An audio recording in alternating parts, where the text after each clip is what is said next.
I'm Ethel Maiello. I will be 47 this December. I'm married to Frank Maiello. We have one son, Raman, who is 7 years old. Cancer, I don't know if you will believe me, is the best thing that happened to me.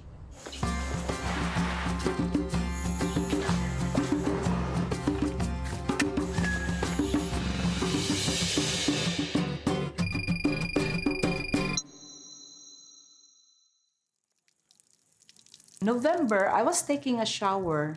Yeah, na-touch na ko akong right breast. I felt a lump. So, I went under the knife last November 24. When I regained consciousness, I looked down. Of course, it was taken out and it was cancer.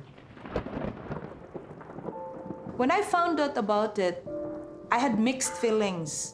The first feeling was I got very desperate because I have a 7-year-old son.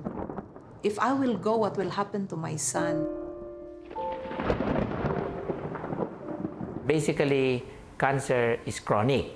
It is a chronic process of accumulating toxicity, a chronic process of accumulating deficiency in your body, accumulating bitterness inside your heart, repetitive stress day in, day out, without relaxation, etc., etc. Then eventually it leads to cancer.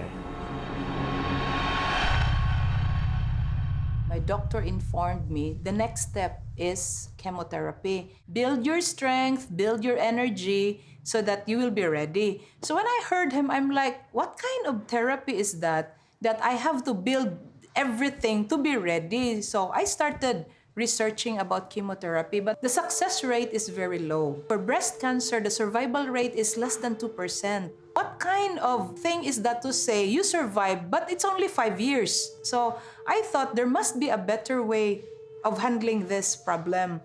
Usually in medical school, I learned only of 3 options when it comes to cancer. Surgery, meaning you remove the tumor. Chemotherapy, meaning you burn the tumor using expensive medicine. And radiation therapy, using radiation to decrease the size of the tumor. There is a big difference between short-term health and long-term health. Short-term health, you treat the symptom.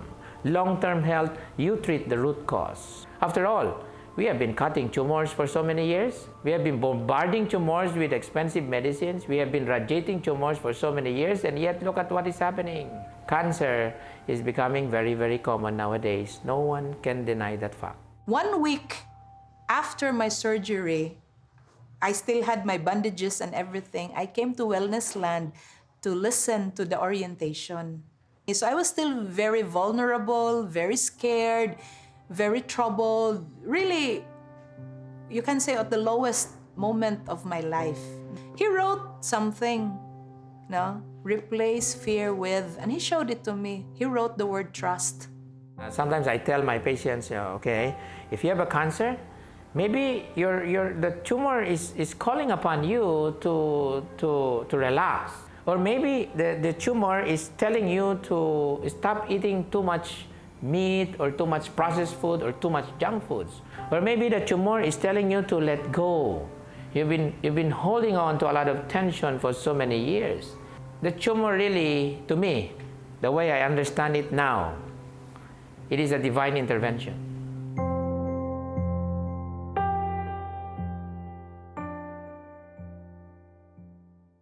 The first thing we did is we had a meeting with my family, my siblings, the concerned friends, the relatives, because I did not want them to blame Frank if something happened to me.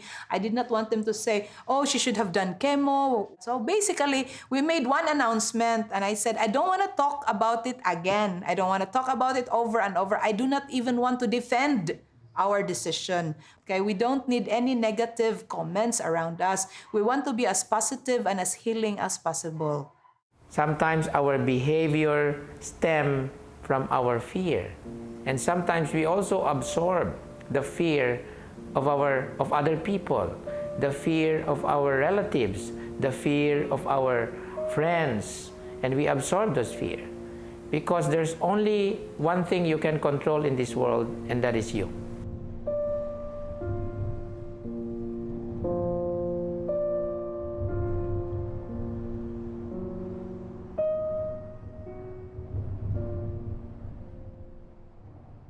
With my path to healing, Wellness Land really helped me with it. The protocols I followed, I did the oil pulling, I did the calamansi, all the morning habits. Every week I came for my IVs, no? I took vitamin D3 and all the other supplements. Eating organic vegetables, I buy my organic produce at Handurao every Saturday.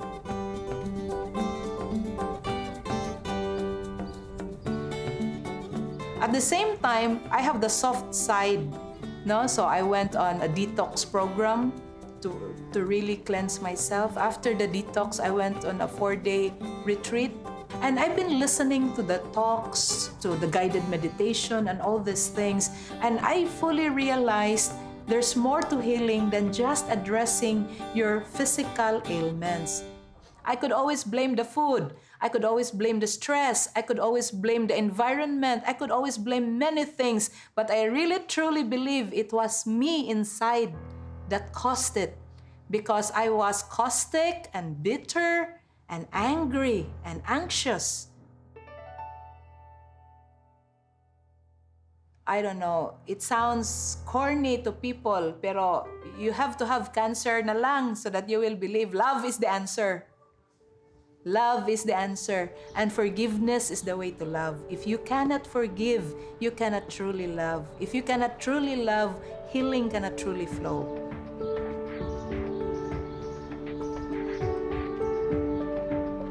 With the help of my friends and family, I'm very happy to tell you that last month, March, I had my blood tests done. And boy, my blood tests are okay. Everything's okay. Lipid profile, FBS. I'm not into any medication. I have no medication whatsoever. And the CA153 result, CA153 is the breast cancer tumor marker. The value that you aim for is less than 20 because that's what the normal range is. I got 4.67, 4 months after being diagnosed. The center of ultimate healing is in the spiritual heart, something that has never been explored in the medical community because we've always been seeing a human being as a body, not as a whole, you know, with a mind, with a spirit, etc., etc. I never learned about spirit in the spiritual aspect of health. And yet, after seeing more than 20,000 patients for the past 10 to 15 years, I humbled myself. The sick and the dying have actually opened my heart, have actually taught me where to find the truth, and it is really inside each one of us.